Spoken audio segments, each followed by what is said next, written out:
All right. Good evening, everybody. Let's get started. 7:30. We have at least two-third of participants. So that's good. Um, Let me start recording as well this session. All right. So this is today we're supposed to review about the second part of the pipeline architecture. And here are a couple of points I want to mention before we go into if you have any queries about those part. So two things, let me share my screen first. Okay, so you see this concept of bubble, okay, concept of bubble. So here in this slide, it kind of appear that as if this instruction whole thing like instruction fetch decode everything is moved, but this is not really the case. Okay, I'll explain what is the real case, but this one is more like a conceptual point of view, as if we are basically moving or shifting out the entire instruction on the execution stages. So that is the conceptually we're doing it for any introduction of the bubble or stalling the pipeline. It can happen for the control, it can happen for the data, uh, etc. Like bubbling, introduce a bubble in the pipeline, the data. But really what is happening is this. For example, as we are describing the pipeline operation in terms of these five stages of operations, and let's say we are starting with an instruction, let's say instruction 1, and here, okay, so let's say this is goes into the instruction fetch, and then let us put that on the timeline as well. Let's say this is my instruction 1. So at this time, we are basically talking about instruction fetch to be done. Let's say this is time 1, T1. We put a different color there.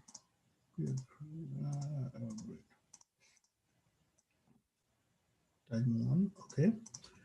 And then in the pipeline, at the time 2, instruction 1 moves into the instruction decode register fetch state, whereas your another instruction, let's say instruction 2, comes into picture for I2, and that is happening at time point 2.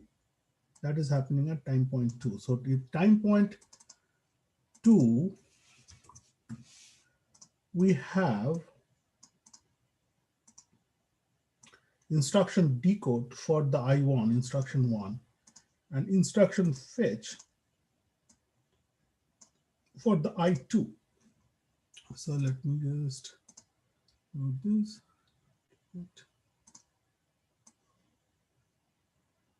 This is, we're talking about the I2 execution. And then we are, then at that point, next what is happening is we are moving the I2 to EXE, I1 to EXE, I2 goes into the next phase, and we are bringing I3, for example,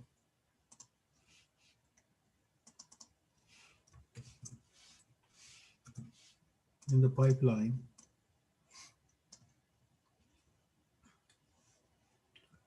And then, okay, this is I1, I2, I3 in the pipeline, duplicate. Let me just make I3. So that means this is happening at the T3, time point 3.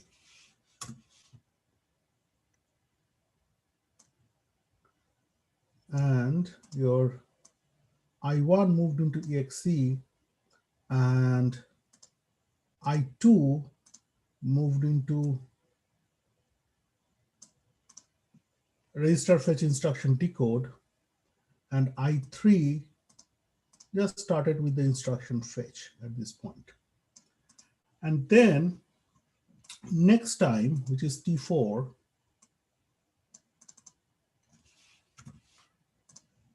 we are talking about I3 moved into mem. Sorry, I1 moved into mem, I2 moved into exe, I3 moved into IDRF, and we are fetching one more instruction in the pipeline, I4. Okay, so now, okay, I4. So let me introduce the I4 right here in our timeline. Duplicate. So this guy is in the mem. This guy is in exe. This guy is in IDRF at that point. And instruction fetch is happening for this guy. Okay. Now let's say, now let's say for some reason, after this point, for some reason, we need to introduce a bubble in the pipeline. Okay. So what does it mean? It means that in the T5, there's a bubble for the instruction 4. Okay. So this means really on the T5 timeline,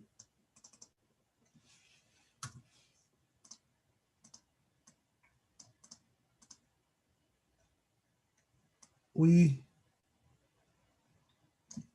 move these guys into next phase. Okay.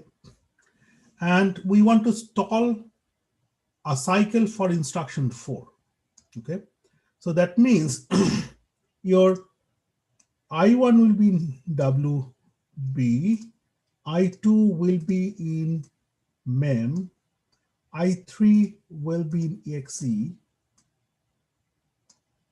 but I4, we hold it for the I4 and we introduce a bubble in the pipeline for the I4 for one cycle. Okay, so that means as if there is a bubble we introduce right here at that point. Okay, holding the I4 right there. And then in the next cycle, we clear up the bubble and we can actually keep it as long as we need. But let's say we need it for just one cycle in bubble introduction.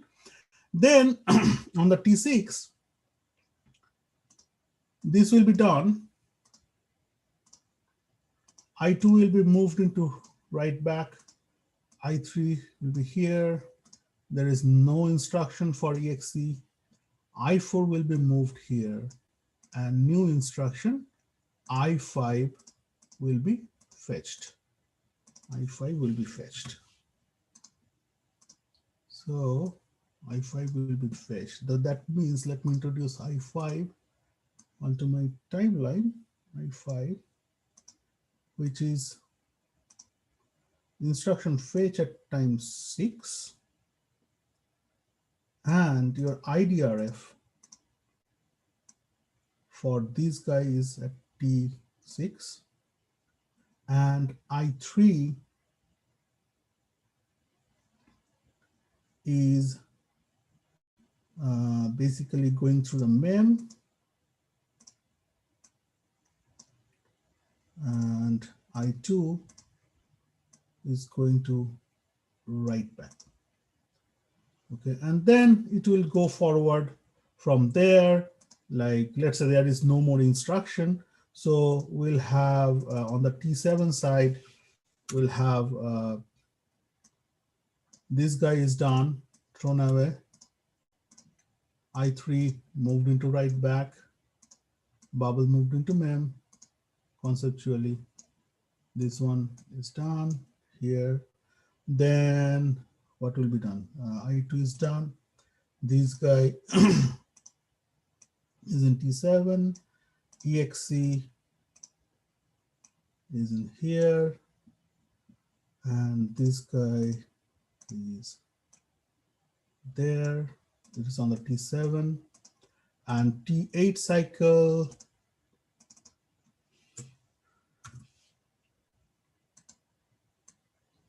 T8. We're done with I3. It will be thrown away. Bubble comes, nothing happens. This guy I4 come to the mem.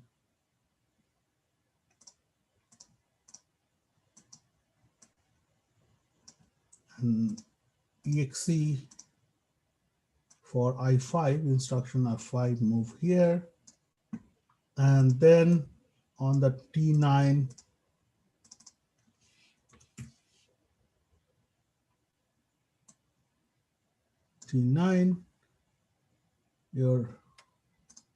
this is done.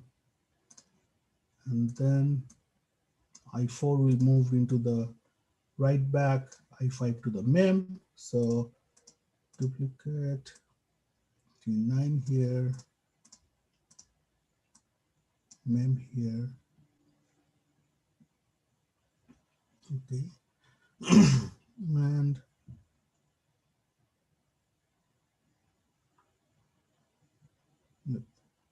so, and then T10.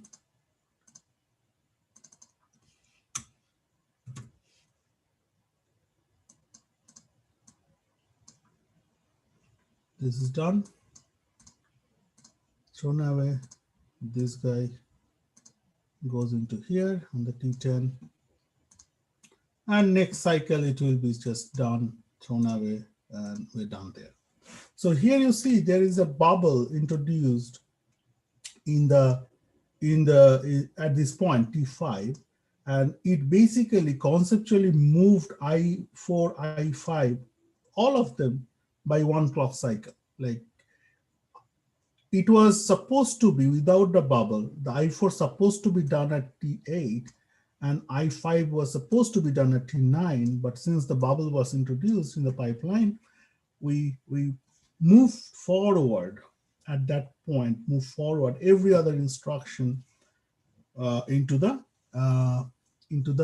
one cycle delay. So that's the concept of the bubble, which is a little bit kind of not matching with these pictures, but this is like a conceptual view of what is happening. We are moving as if we are moving the entire instruction, delaying entire instruction of the instruction fetch and so on and so forth. But in reality, it doesn't happen. It basically, instruction fetch is still done. We're just waiting for one cycle to move every other stage to one clock after. Question? So why would we introduce the bubble at T5? Let's say, for example, like, let's say there was no data forwarding and we are data depending on I3, I4 is depending on I1. And let's say circuit doesn't have a data forwarding. Just an hypothetical example I am giving you. Okay, that makes sense. Thank you.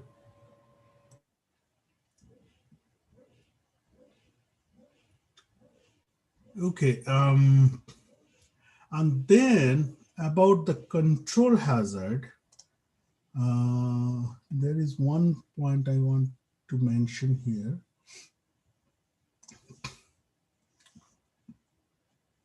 So on the control hazard side, in the slide and the note, probably it is not obvious that how many cycles are basically, from the picture at least, how many cycles are for stall, but it is for 2 clock cycle.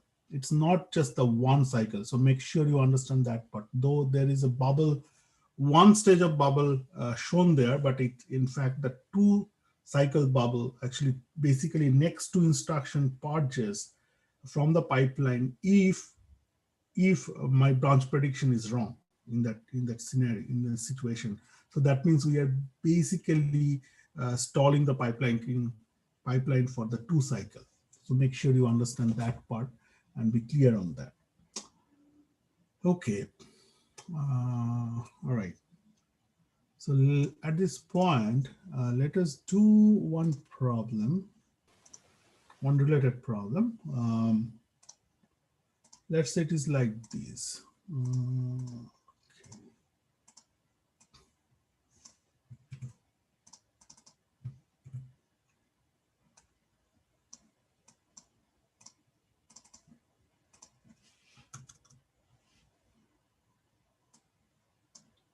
Let's say this has a two parts of the problem. That is the first part. I'll tell you what is that. And then there is this other part.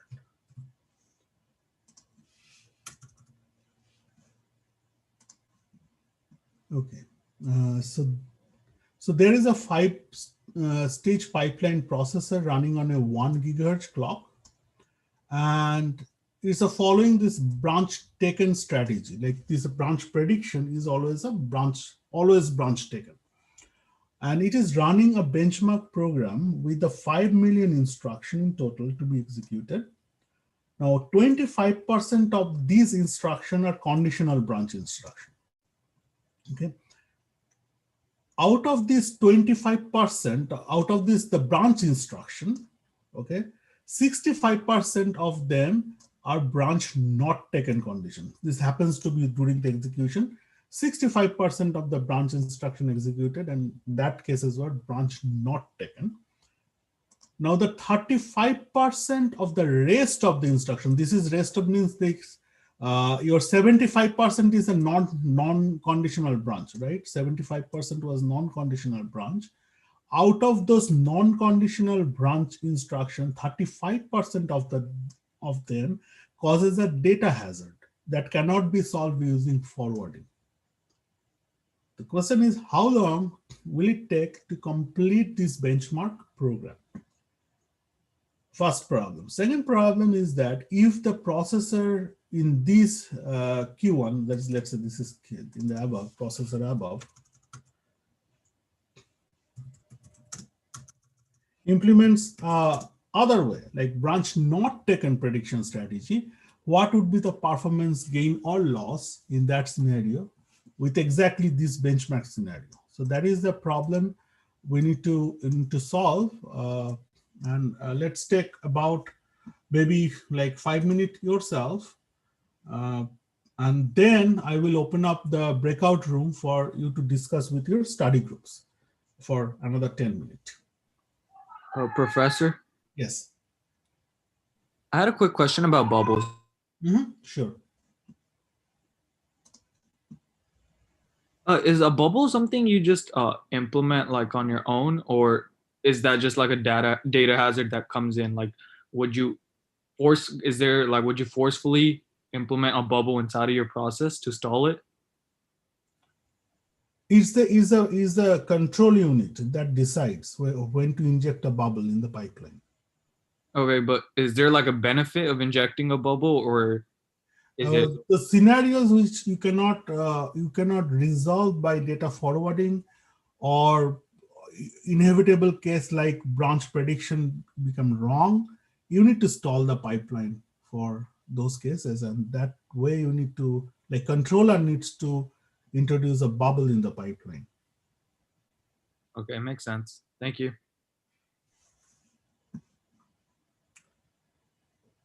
Okay, so let's take 5 minutes to like do this problem yourself. Then I'll open up the breakout room for your study discussion.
Okay, I'll open up the rooms for you. Just for your note, like I saw that there are like one or two students in one couple of rooms. I have moved you guys to a bigger group, at least group of 4 or group of 3. That's what I made. So anyway, I'm opening the discussion room for all of you. Please discuss this problem with your team and come up with a solution.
Okay, I hope one of you has a solution. Let wait for a couple of more seconds for others to come back. I feel pretty confident in our solution. Okay, do you want to explain? Yeah. Okay, sure. Do you want to share screen or anything like that? I wrote it on paper. I could write it up after if to make it. I was going to type it out after to send in the Discord anyway. But I need to explain. Yeah, sure. All right. So we can start out doing the branch taken method.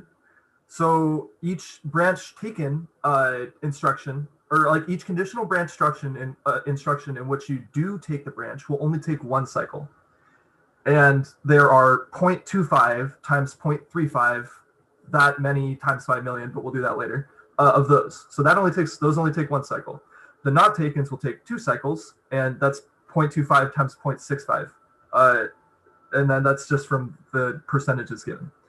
And then that handles the control hazards. And then the data hazards, this is the same for both the branch taken and the not taken, because there's no conditional instructions, it's the same in both. It's 2 cycles to do the ones where you need to add an extra stall, because that's what's implied when you say they cause data hazards that cannot be solved using forwarding. So because they can't be solved using forwarding, we need to stall, and that means adding an extra cycle. So those, it's 2 times 0.75 times 0.35. And then for the normal ones, it's just 1 cycle times 0.75 times 0.65. So add all those together, times by 5 million, and then times by the period, which, because it's 1 gigahertz, is nice and simple with it's just 1 nanosecond. And then we ended up with 7,125,004, because you have to add an extra 4 for that first series of those first 5 stages, which aren't like overlapping pipeline. So that many nanoseconds and that many instructions. And then we do the same thing for the not taken strategy. And the only difference, if I wasn't missing something, it seemed nice and simple, because all we have to do is replace the amount of cycles for the branch taken and the not taken. So the branch taken should only take 1 cycle, and the not taken instructions should only take should take 2. So you just do the same calculation, but you switch a 2 and a 1, and you end up with 6,750,004. You also add the 4, and then you just divide one by the other, and you end up with a 5.6% gain. 5.6%. That does not sound okay. Has anyone else has any other answer? Your approach seems correct. Yeah, I was gonna write it out and then I'll paste it in the chat. Okay, so why don't I try? Okay, so basically, I would approach these. I think you are adding some extra cycle somewhere. So here, let's say, without any hazard, let's say, no hazard. And since we're talking about the million instruction, we can basically approximate by not taking even the first 4 extra cycle that you are taking off, just to keep our things simple. So our no hazard scenario is basically your 5 million instruction and CPI. So for this guy, your CPI is 1 without hazard.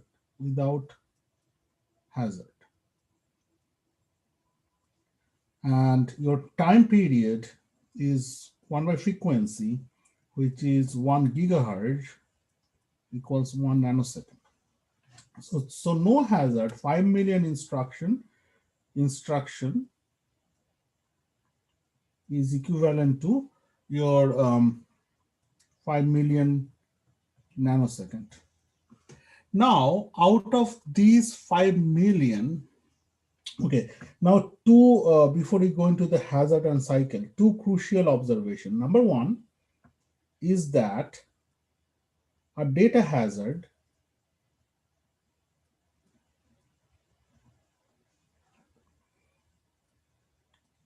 can cause stall of one cycle with forwarding in place.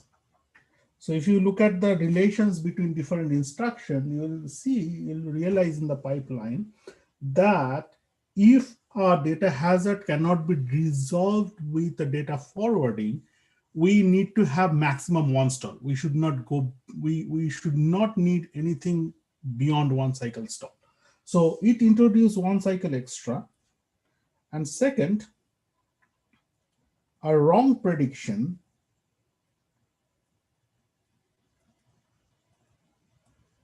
cause two extra cycle for purging, two extra cycles. A wrong prediction, two extra cycle. Now, approach is almost similar like a frame. Like we compute number one, due to the wrong branch prediction,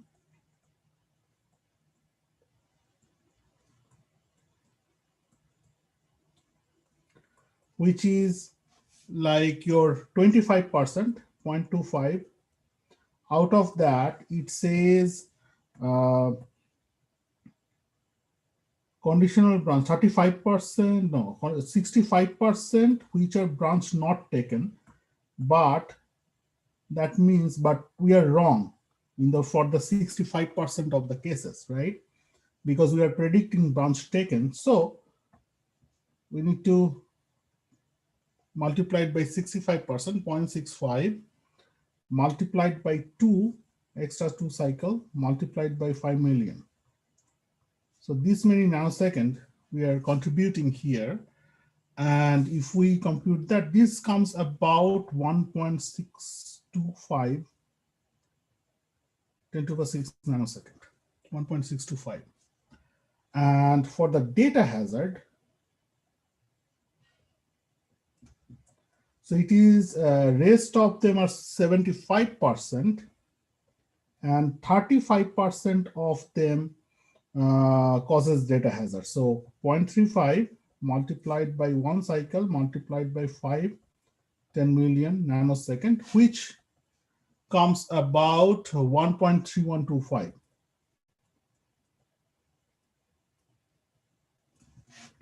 So that means my total time is 5 plus 1.625 plus 1.3125 multiplied by 10 to the power 6 nanosecond, which comes something around in the millisecond range like this, around this. Now, if we reverse the branch prediction from branch taken to branch not taken, then that means 65% time we are right in this case.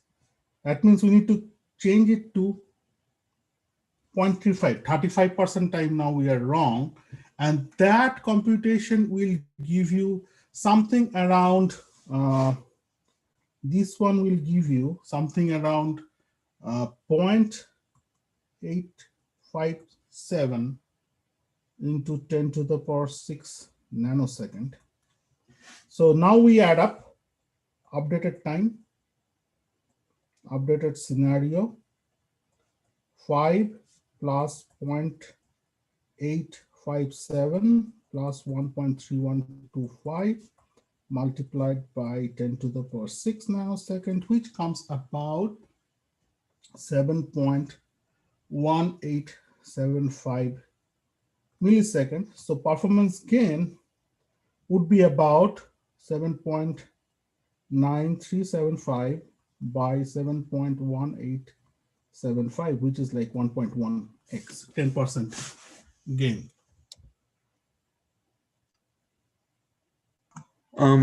Could you explain why the wrong prediction causes 2 extra cycles?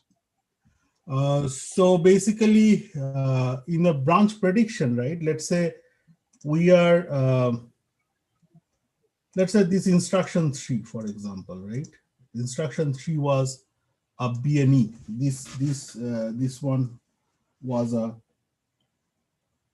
BNE R1, R2, some level L1. Okay, and then in the pipeline, we move forward with these and we still fetch, right? Let's say we predict something and that prediction gives me, okay, branch not taken or branch taken, and then it will jump to like I10, instruction 10, okay?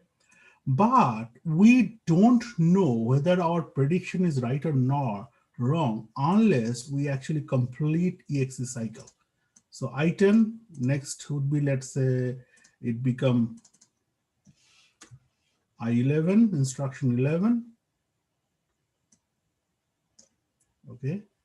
Now at this point, when we are done with this, at this point, when we move to the mem on the I3 and I0 comes here, okay, at that point, we know that whether my prediction is right or wrong. Now, let's say the prediction is wrong. That means I need to purge this guy from the pipeline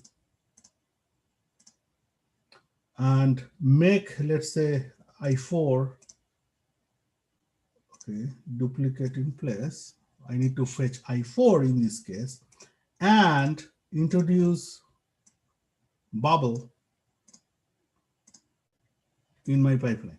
So you see there is a two bubble introduced in that process of rectification of our wrong prediction. So that's why it causes 2 cycle cost in our performance computation. All right, I got it. Thank you. So Professor? Yes.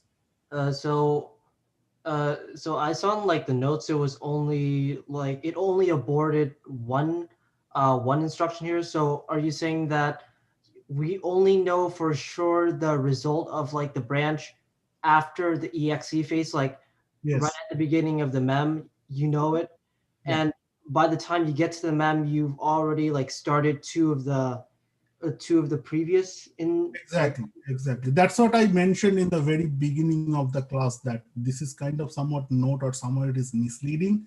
You might think this is one instruction is purged. It's actually 2 instructions are purged. Stall the pipeline for this 2 cycle. Yeah, actually in the lecture 15 notes, on page 20, it has the wrong picture. Yeah, maybe. That's what I was basing this off of. Like on page 20, it shows it only takes 1 extra, I think. Right. Okay. Yeah, you can see here that it starts this, but EXE is not done for the branch, so it shouldn't be able to know that that to go back to instruction 1 at this point. So there should be another stall right there. Yeah, we have a different in the canvas we have a different file. Maybe I haven't uploaded. We do. Yeah. Okay. If you want me to share, I could show you what it looks like. Send me an email. Send me a note on this. Sure. Okay. I'll compare them. I'll make sure it is updated. Could I share my screen so I could ask you like if this is even accurate or if it's just a mistake? Because this seems really important to understand. Okay. So yeah, sure. Why don't you? Okay. Share screen. Boom. Okay. This is our page 20.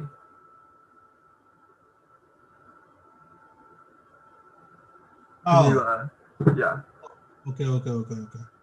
Yeah. Okay. I'll upload the corrected version. Seems like it is copied from 2 semesters back. Yeah. But so this just isn't. I just wanted to make sure like this just isn't accurate. Okay. Sure. Anyway, I'm asking. I'm sorry. Is this just not accurate? If not, okay, if not taken is false. Where is the? Just hold on. I could zoom in too. If you want.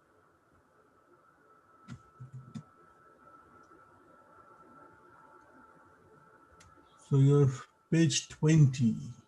20, Yeah. right?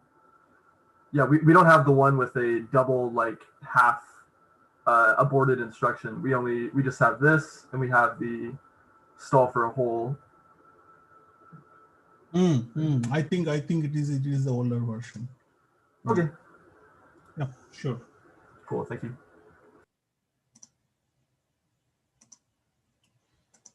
Okay, let's take 5-minute break now at this point, and we'll be back in 8:25.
Okay, let's start and let's do a pop quiz. So please find out the pop quiz number 7 in your canvas, and then whenever you are ready to enter the password, please hit the poll button there. Pop quiz, launch the poll. I'll wait for a minute or so for everyone to get into that page.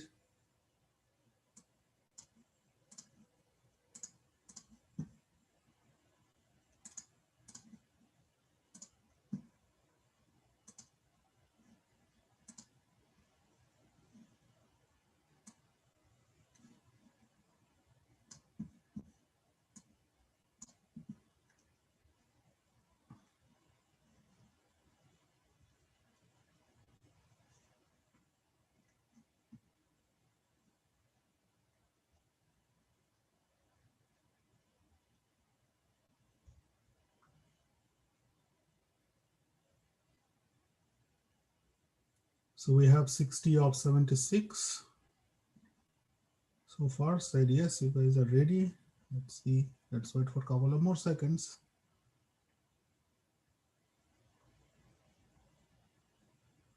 Or 70 of 76.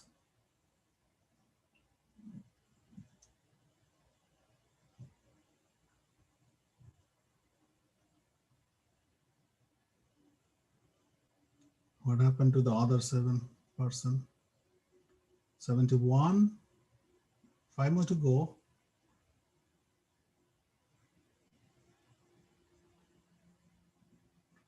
$72.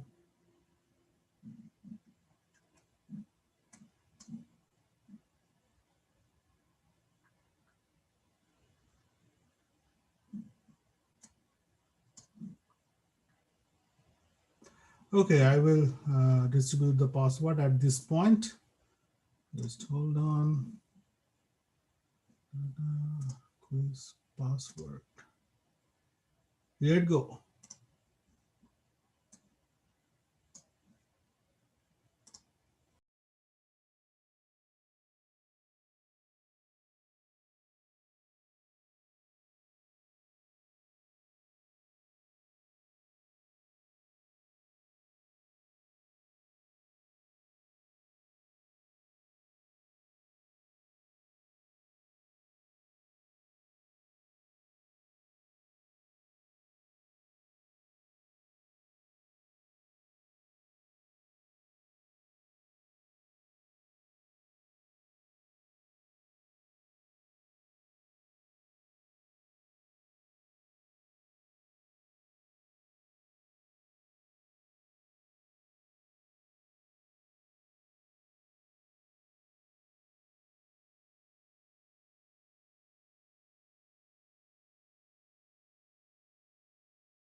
Yeah, I think I'll start in another 2 minutes.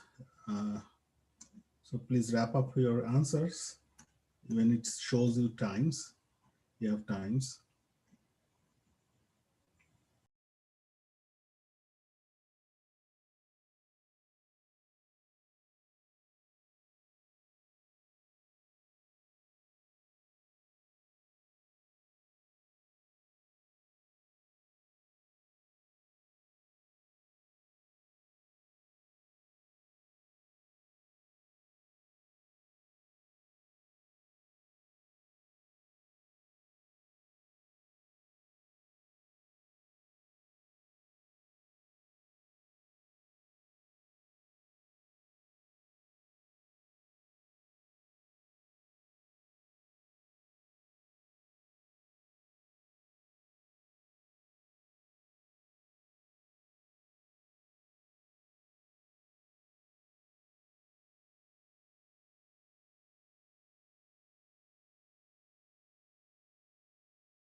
Hey, am I muted or I can't hear you, Professor? Now we hear you. Oh, my mic was muted. Sorry. No worries. I didn't realize it. Yeah. So basically, you're saying it's a 50%, 5% average. We can do there than that one. But anyway, while we are in the statistics, let me share your midterm performance. So average was 67%. And I think the median was about 70%. Median is just pass, C minus, with a high score of 97%. An average time each of you took like about 1 hour 12 minutes, so that's not bad. Each of you are probably, most of you are in the 70s and 80s category.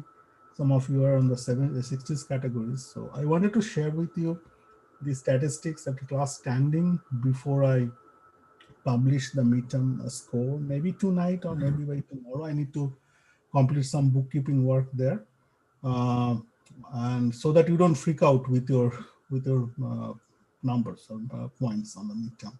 So this is your whole class standing, and yeah, any question? Would you be able to publish the quiz results? Because there was a mistake, but I'm not sure if it led to me getting a wrong answer, like if I should care or not. Yeah, I will do it. Yeah, I will just after the class. Yeah, then you can send me. You can send me your. Yeah, we'll do. But if it resulted in me getting the right answer, like I don't care. But would you be able to open the chat so I could send the write up of that thing? Because all that I did do it actually right. Once I put in the 2 cycles instead of 1 extra cycle, I got the right answer.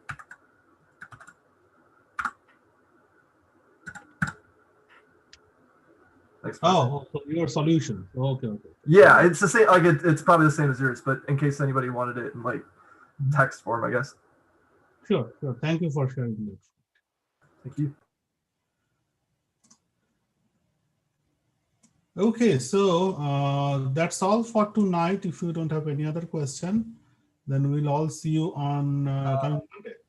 Can I ask a question about that problem we did in class? Sure. So you said so it takes 2 cycles for like when the branch does not match the branch strategy. So at the beginning of the mem phase, like the control unit, since it already has the results from the execution of the BNE or BEQ instruction at the mem phase, it aborts those 2 previous instructions, and at the beginning of the mem phase, it allows another instruction to be fetched, right? Yes. So basically, it is something like this. So when your controller sees that controller at the end of the exe phase, right, before it goes into the mem phase, it knows that it has to rectify. So it purges these 2 instructions from the pipeline, and before it goes into the instruction fetch, it also modifies things so in the program counter so that it actually fetch the instruction 4 instead of instruction 13 in our example. So basically, when everything moves together from here to there, I4 gets into picture, the correct sequence. Okay. And when does the program counter change? Program counter change like before, like it goes from this to this stage. Before that, controller does change the program counter at that point. Or it may not change the program counter, but make sure that whatever memory address is being passed towards for the fetching that next instruction, instead of picking up from the program counter, just pick the send itself the address for the I4 and update the PC. So that's a neat like detail. It depends on how that things is implemented, but at the end of the day, it basically during the instruction fetch, the address for the I4 is sent to the memory. Okay. And another question about that problem. So technically, isn't there like 1,000,005 cycles if there were if there weren't any of any of the hazards or branches? Wouldn't it be like 105 because you have like, although, yeah. So Right. we kind of But ignore that in those our 5 problem. cycles, so 5 cycle will contribute what, like 5 nanoseconds? Yeah, Or- very little. which is like nothing in the millisecond scale, right? We are ultimately dealing with the millisecond if we are dealing with the millions of cycles. So that's why those extra 4 cycles really doesn't matter, contribute much into our performance comparison and yeah. But Okay. if you add them, they're okay. Like it's not wrong. Isn't it you just add 4 to both as well? So even if you didn't add them, you would still have the same gain? Yeah. The ratio ultimately will become somewhat here. So what I'm saying, the contribution of that 4 nanosecond is very, very tiny with respect to the scale, time scale we are dealing with. It's millisecond, right? Millisecond versus nanosecond is almost like 10 to the power 6 the order difference, right? Millisecond. Right. Yeah. But because it's but even if it was like a larger amount, it's the same for both, so it wouldn't impact the gain. Like, and you could even ignore, like, if you wanted to be sly about it on an exam, if you were just answering the second part, you could just skip the data hazard because that's the same for the both, right? That's the same for both, right? Yeah. Exactly. So it will basically affect your 6th decimal place, that your exact calculation on your D scale, right? 6th decimal place it will affect. But yeah, this is fine. Like we approximate a lot of things in the performance computation. That's okay to do. Thank you.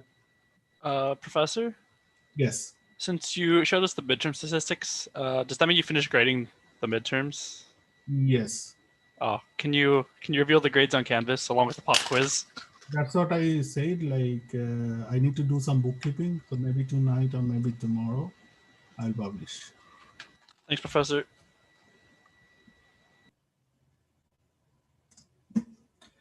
Okay, all right then. Good night, everybody, and see you